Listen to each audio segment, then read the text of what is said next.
December 23 വിശുദ്ധ John കാൻഡിയോസ്.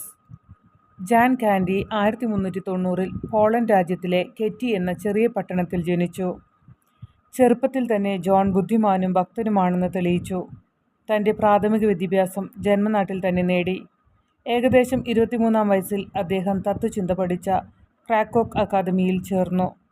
1364 മഹാനായ കാസ്മീർ മൂന്നാമൻ രാജാവ് സ്ഥാപിച്ച പോളണ്ട് രാജ്യത്തിലെ ഒരേയൊരു സർവകലാശാലയായിരുന്നു ക്രാക്കോക്ക് അക്കാദമി. 1817-ൽ അത് ജാഗിയലോനിയ യൂണിവേഴ്സിറ്റി എന്ന് പുനർനാമകരണം ചെയ്യപ്പെട്ടു. ജോൺ പോൾ രണ്ടാമൻ മാർപ്പാപ്പ പഠിച്ചത് അവിടെയാണ്. ജോൺ കാൻഡിയസിൻ്റെ പഠന സമയത്ത് ഡെവോട്ടിയോ മൊട്ടേണ എന്ന ആത്മീയ പ്രസ്ഥാനത്തിലേക്ക് അദ്ദേഹത്തെ പരിചയപ്പെടുത്തി. അത് വ്യക്തിപരമായ ഭക്തി, വിനയം, ആന്തരിക പരിവർത്തനം എന്നിവയ്ക്ക് ഊന്നൽ നൽകി. പ്രത്യേകിച്ച് വിശുദ്ധ ഗ്രന്ഥത്തെക്കുറിച്ചുള്ള ധ്യാനത്തിലൂടെയും വ്യക്തിപരമായ പ്രാർത്ഥനയിലൂടെയും. ഏകദേശം 1418-ൽ ജോൺ തത്വചിന്തയിൽ ഡോക്ടറേറ്റ് നേടി. ക്രാക്കോവ് അക്കാദമിയിൽ ഫിലോസഫി ക്ലാസുകൾ പഠിപ്പിക്കുകയും 3 വർഷം ദൈവശാസ്ത്രം പഠിപ്പിക്കുകയും ചെയ്തു. ദൈവശാസ്ത്ര പഠനം പൂർത്തിയാക്കിയ ജോൺ ഒരു പുരോഹിതനായി നിയമിതനായി. ക്രാക്കോവിൽ നിന്ന് ഏകദേശം 25 മൈൽ വടക്കുള്ള മൈച്ചോവിലെ canons regular of most holy സ്പെൽച്ചറിലെ സ്കൂളിൽ ഡയറക്ടറായി. അവിടെ അദ്ദേഹം 8 വർഷത്തോളം സേവനമനുഷ്ഠിച്ചു. വിശുദ്ധ അഗസ്ത്യോനിസിൻ്റെ ഭരണം പിന്തുടർന്നതാണ് ഏറ്റവും വിശുദ്ധ സ്പെൽച്ചറിൻ്റെ പതിവ് കാനോനുകൾ. അച്ചടിയന്ത്രം ഇതുവരെ കണ്ടുപിടിക്കപ്പെട്ടിട്ടില്ലാത്തതിനാൽ വിശുദ്ധ ഗ്രന്ഥങ്ങളുടെയും പുസ്തകങ്ങളുടെയും പകർപ്പെഴുത്തുകാരനായി പ്രവർത്തിക്കുക എന്നതായിരുന്നു ഫാദർ ജോണിൻ്റെ കടമകളിലൊന്ന്. ഒരു പകർപ്പെഴുത്തുകാരനെന്ന നിലയിൽ വിശുദ്ധ ഗ്രന്ഥത്തെക്കുറിച്ചുള്ള അടുത്ത അറിവിൽ ഫാദർ ജോൺ വളർന്നു. അഗസ്റ്റീനിയൻ തത്വചിന്തയിലും ദൈവശാസ്ത്രത്തിലും ആഴമായ സ്നേഹം പ്രചോദിപ്പിച്ചുകൊണ്ട് അദ്ദേഹം വിശുദ്ധ അഗസ്റ്റിൻ്റെ കൃതികളും പകർത്തി. തൻ്റെ ജീവിതത്തിലുടനീളം ഫാദർ ജോൺ ഇപ്പോഴും നിലനിൽക്കുന്ന 18,000 പേജുകളിലധികം വാചകങ്ങൾ പകർത്തി. 1429-ൽ ഫാദർ ജോൺ സന്തോഷത്തോടെ ക്രാക്കോ അക്കാദമിയിൽ ഒരു സ്ഥാനം സ്വീകരിച്ചു. വിശുദ്ധ ഗ്രന്ഥം, തത്വചിന്ത, ദൈവശാസ്ത്രം എന്നിവയുടെ പ്രിയപ്പെട്ട പ്രൊഫസറായി അദ്ദേഹം മാറി. അവൻ്റെ സ്വഭാവവും എപ്പോഴും എളിമയും സന്തോഷവും ഗൗരവവും ദൈവികവുമായിരുന്നു. ഏറ്റവും ശ്രദ്ധേയമായത് സങ്കീർണമായ ദാർശനികവും ദൈവശാസ്ത്രപരവുമായ ആശയങ്ങൾ തൻ്റെ വിദ്യാർത്ഥികൾക്ക് പ്രാപ്യമാക്കുന്നതിനും ആഴത്തിലുള്ള വ്യക്തതയും പ്രായോഗികമായ പ്രയോഗവും സംയോജിപ്പിക്കുന്നതിനും ഫാദർ ജോണിന് പ്രശസ്തിയുണ്ടായി. ദൈവശാസ്ത്രത്തിന് ഡോക്ടറേറ്റ് നേടിയ അദ്ദേഹം ക്രാക്കോ അക്കാദമിയിൽ ദൈവശാസ്ത്ര പഠനം തുടർന്നു. പിന്നീട് ഫിലോസഫി ഡിപ്പാർട്ട്മെൻറ്റ് തലവനായും ഒടുവിൽ ദൈവശാസ്ത്ര വകുപ്പിൻ്റെ തലവനായും അധിക ഭരണപരമായ ഉത്തരവാദിത്തങ്ങൾ നിറവേറ്റി.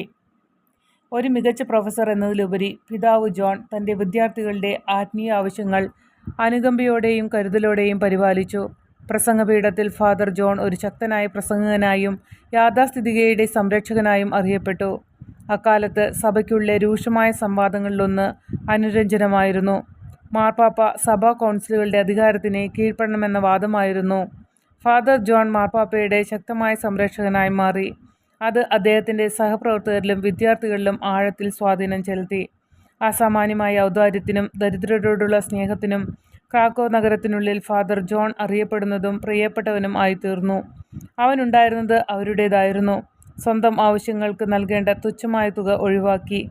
അവൻ്റെ വസ്ത്രവും പണവും ഭക്ഷണവും പരിധി വിട്ടിരുന്നില്ല. ഒരിക്കൽ അദ്ദേഹം തൻ്റെ ഷൂസ് പോലും ഒരു പാവപ്പെട്ട വ്യക്തിക്ക് നൽകിയതായി ഒരു കഥ പറയുന്നു. എന്തിനാണ് നഗ്നപാതനായി പോകുന്നതെന്ന് ചോദിച്ചപ്പോൾ ഒരു പാവപ്പെട്ട ഒരാൾക്ക് തന്നേക്കാൾ കൂടുതൽ തൻ്റെ ഷൂസ് ആവശ്യമാണെന്ന് അദ്ദേഹം മറുപടി നൽകി. ഫാദർ ജോണിൻ്റെ പ്രാർത്ഥനാ ജീവിതം അദ്ദേഹത്തിൻ്റെ തപസ് ജീവിതം വളരെയധികം മെച്ചപ്പെടുത്തി. അവൻ തറയിൽ ഉറങ്ങുകയും വളരെ കുറച്ച് ഭക്ഷണം കഴിക്കുകയും ചെയ്തു. തൻ്റെ ഒരു ചാക്ക് സാധനങ്ങളുമായി അദ്ദേഹം 1800 മൈൽ കാൽനടയായി പുണ്യഭൂമിയിലേക്ക് തീർത്ഥാടനം നടത്തി. റോമിലേക്ക് അത്തരം 4 തീർത്ഥാടനങ്ങൾ അദ്ദേഹം നടത്തി. പല വിശുദ്ധന്മാരെയും പോലെ അത്ഭുതങ്ങളും അവനിൽ ആരോപിക്കപ്പെടുന്നു. ഒരു ഐതിഹ്യം പറയുന്നത് കർക്കശവും കഠിനമായ ഒരു സ്ത്രീയുടെ വേലക്കാരിയായ ഒരു പാവപ്പെട്ട യുവതിയെ അവൻ കണ്ടുമുട്ടി എന്നതാണ്.